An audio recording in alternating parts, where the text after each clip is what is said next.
Hai, assalamualaikum.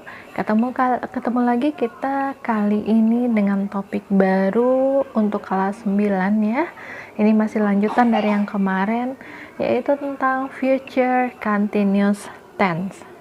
Nah, sebelum kita masuk ke dalam materinya lebih lanjut, we have to know what is future continuous tense. Nah, apa sih itu future continuous tense, and penggunaannya ini untuk kegiatan yang gimana ya, gitu. Oke, let's see. Future continuous tense itu digunakan untuk menyatakan suatu peristiwa atau kejadian yang akan sedang berlangsung di masa yang akan datang. Nah, berarti ini kejadiannya belum terjadi, tapi baru akan terjadi, masih rencana. Oke ya, yang baru akan terjadi atau yang akan sedang berlangsung di masa yang akan datang. Nah, pertanyaan berikutnya, how? Bagaimana sih cara membuat kalimat dengan menggunakan present continuous bagaimana sih membuat kalimat dengan menggunakan future continuous ini? Nah, ini dia caranya. Jadi kita bisa menggunakan dua jenis modal. Yang pertama itu will or shall be. Jadi kalimatnya nanti bisa will be atau shall be, atau menggunakan yang namanya be going to. Oke, harus diingat ya, ada dua. Nah, kita bahas satu persatu. Di sini yang bagian pertama, di mana kita menggunakan will be atau shall be. Nah, ternyata ada aturannya, aturan untuk kapan kita bisa menggunakan will dan shall ini. Oke, kalau will itu digunakan untuk semua jenis subjek. Ada bisa I, bisa you, bisa they, bisa we, dan sebagainya. Sementara shall itu hanya dikhususkan untuk subjek I dan we saja.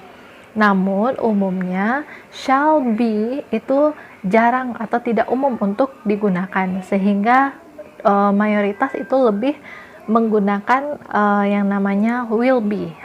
Oke,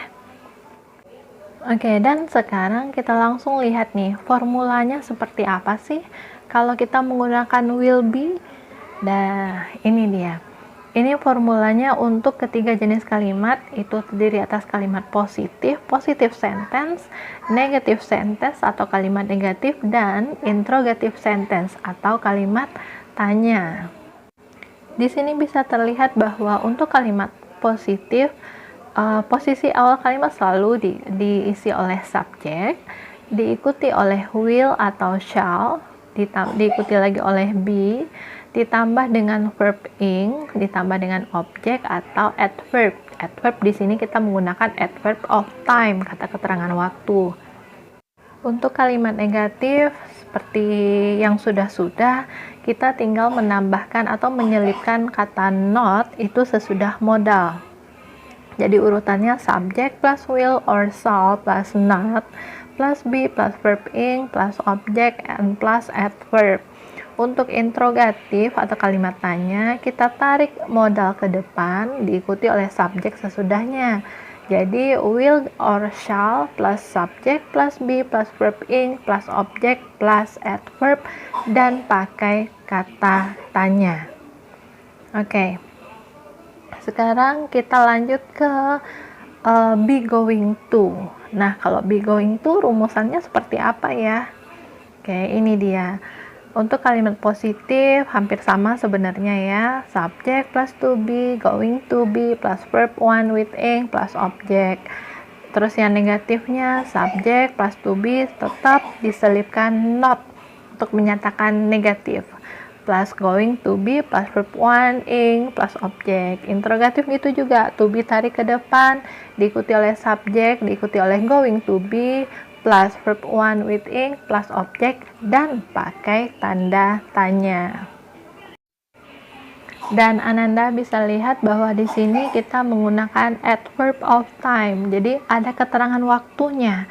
Nah, untuk future continuous kita bisa menggunakan tonight, nanti malam, tomorrow morning, besok pagi, next summer, musim panas selanjutnya, at 10 p.m. pada pukul 10 malam, this time tomorrow, pada saat ini esok hari, dan sebagainya. Ada banyak sih sebenarnya keterangan waktu yang bisa kita gunakan, yang pastinya keterangan waktu yang kita gunakan itu untuk menyatakan kegiatan yang akan terjadi nanti, itu untuk future. Oke, sekarang kalau tadi kita udah bahas tentang formula, rumus segala macamnya. Nah, untuk lebih membuat Ananda memahami materi ini, kita langsung saja masuk ke contoh penggunaan future continuous dalam kalimat. Nah, ini dia. Ini untuk contoh pertama kita gunakan will be dulu. Oke, lihat kalimat positifnya. Subjeknya Anissa, diikuti oleh will be, diikuti oleh kata kerja bentuk pertama plus ing, joining the seminar tomorrow morning. Terus negatifnya menjadi Anissa will not be joining the seminar tomorrow morning. Dan interrogatifnya menjadi will Anissa be joining the seminar tomorrow morning? Nah, seperti itu. Sampai di sini Anda bisa memahami ya maksud dari kalimat-kalimat ini apa. Oke, berikutnya kita langsung masuk kepada contoh kalimat dengan menggunakan going to be. Ini dia. Kalimat positifnya, John is going to be washing the dishes at 6 p.m. this evening. Untuk negatifnya, tambahkan not di setelah to be. John is not going to be washing the dishes at 6 p.m. this evening. Dan interrogatifnya, is John going to be washing the dishes at 6 p.m. this evening? Nah, seperti itu kira-kira. Oke, baiklah Ananda, sekian materi kita tentang future continuous. Jika seandainya Ananda belum memahami, Ananda boleh ulang lagi putar videonya sampai di mana Ananda merasa bahwa Ananda sudah paham dengan materi ini. Ini sebenarnya materinya mudah kalau kita selalu praktekkan, kita biasakan untuk mengenali tipe-tipe atau jenis kalimat yang menggunakan future continuous tense.